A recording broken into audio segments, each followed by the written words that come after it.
Imagine everything you thought you knew about sex was a carefully constructed illusion, not a biological fact, but a product of power, history, and societal beliefs. We often assume sex is purely a matter of biology, a simple binary determined by chromosomes and anatomy. But what if that deeply ingrained conviction, this seemingly obvious truth, obscures a far more complex reality? What if the very categories of male and female and the desires associated with them are less about nature and more about nurture, shaped by centuries of cultural, political, and economic forces? Today, we're going to dismantle these assumptions. We're not just talking about gender roles, we're diving into the fundamental concept of sex itself. We'll journey through history, psychology, and philosophy to uncover how societies define, regulate, and even invent what counts as sex, pleasure, and desire.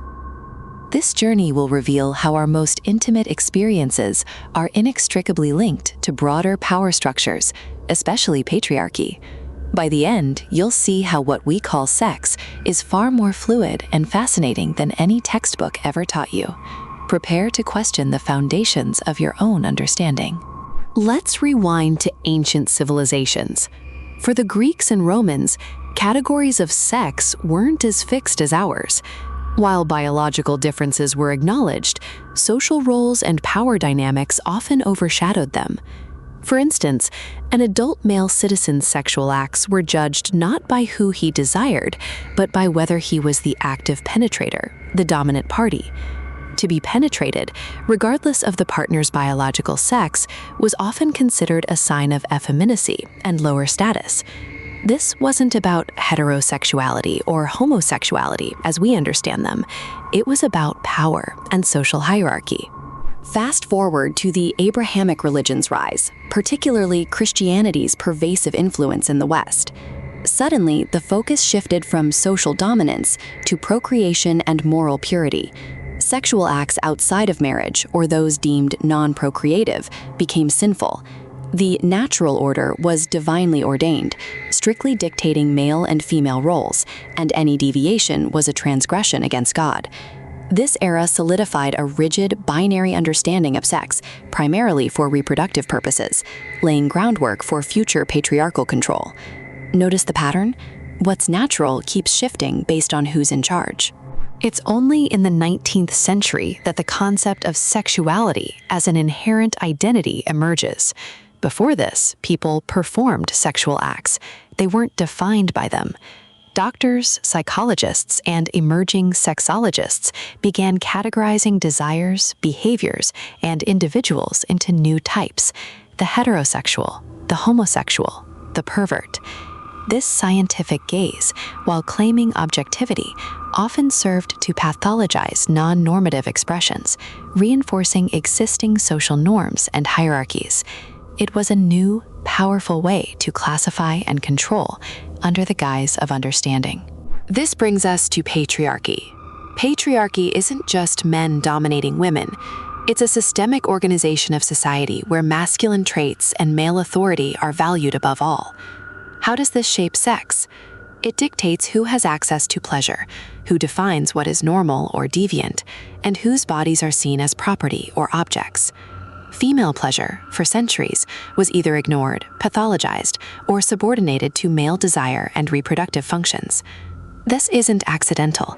It's a deliberate construction to maintain a power imbalance. Consider pleasure. Who is allowed to experience it freely? Whose pleasure is prioritized?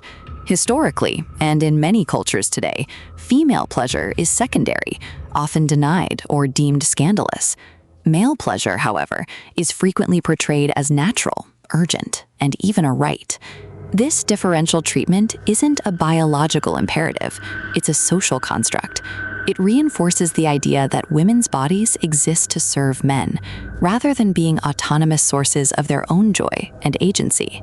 This control over pleasure is a powerful mechanism of social control. But societies are not monoliths. Across different cultures, understandings of sex, gender, and desire vary wildly. Some indigenous cultures recognize multiple genders beyond binary male-female. Some have different concepts of marriage, partnership, and family that challenge Western norms. These diverse perspectives remind us that our current, seemingly natural categories are just one way of making sense of the world. They reveal the profound cultural relativity of what we perceive as universal truths about sex.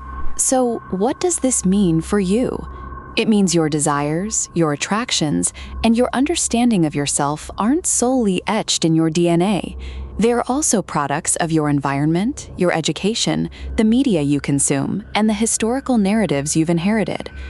Recognizing sex as a social construct isn't to deny biological differences, but to understand how those differences are interpreted, valued, and organized by society. It liberates us from rigid categories, opening space for greater authenticity and personal freedom.